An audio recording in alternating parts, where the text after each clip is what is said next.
आइए स्टार्ट करते हैं एक्सरसाइज का नेक्स्ट क्वेश्चन, जो कि हमारा क्वेश्चन नंबर 6 है। Explain motional EMF, show that motional induced EMF is E is equal to BLV। आपने इसमें मोशनल ईएमएफ को एक्सप्लेन करना है और इसके अलावा जो हमने एक डेरिवेशन की थी जिसमें हमने ईएमएफ निकाला था BLV के, तो हमने इसमें वो डेरिवेशन भी सॉल्व करनी है।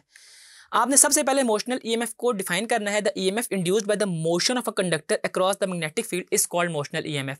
यानी कि जो हमने अपना टॉपिक पढ़ा था मोशनल ईएमएफ वाला, उसमें भी मैंने आपको ये डायग्राम से बताया था कि कैसे मैं अगर इस कंडक्टर को मूव करवाऊं इन अ मैग्नेटिक फील्ड, तो हमारे पास उस करंट में कुछ ना कुछ ईएमएफ इंड्यूस्ड होगी और वो हमारे पास उस कंडक्टर में मोशनल ईएमएफ कहलाएगी। ठीक है, और इसकी मैथमेटिकल डेरिवेशन आपके पास ये है कि आप लिखेंगे एफ जो है वो मेरे पास BI/L के इक्विवेलेंट है। अब B क्या मेरे पास मैग्नेटिक फील्ड, I करंट और L मेरे पास इसकी इंडक्टेंस है। अब आपको ये चीज पता है कि जो रेट ऑफ डूइंग वर्क है वो मेरे पास फोर्स इंटू वेलोसिटी होता है, और मैं अगर फोर्स की वैल्यू को पुट कर दूं तो BIL इंटू V हो जाएगा। और rate of production of electrical energy जो है वो EMF को करंट के साथ मल्टीप्लाई करना है, EI is equal to BILV। I मेरे साथ I से कैंसिल हो जाएगा, तो मेरे पास जो रिमेनिंग इंड्यूस्ड EMF रहेगी वो E is equal to BLV आएगी। ठीक है, तो ये आपने देखा कि कैसे हमने इमोशनल ईएमएफ को एक्सप्लेन किया और इसके अलावा हमने इसकी डेरिवेशन को सॉल्व किया और हमने फाइंड किया E is equal to BLV।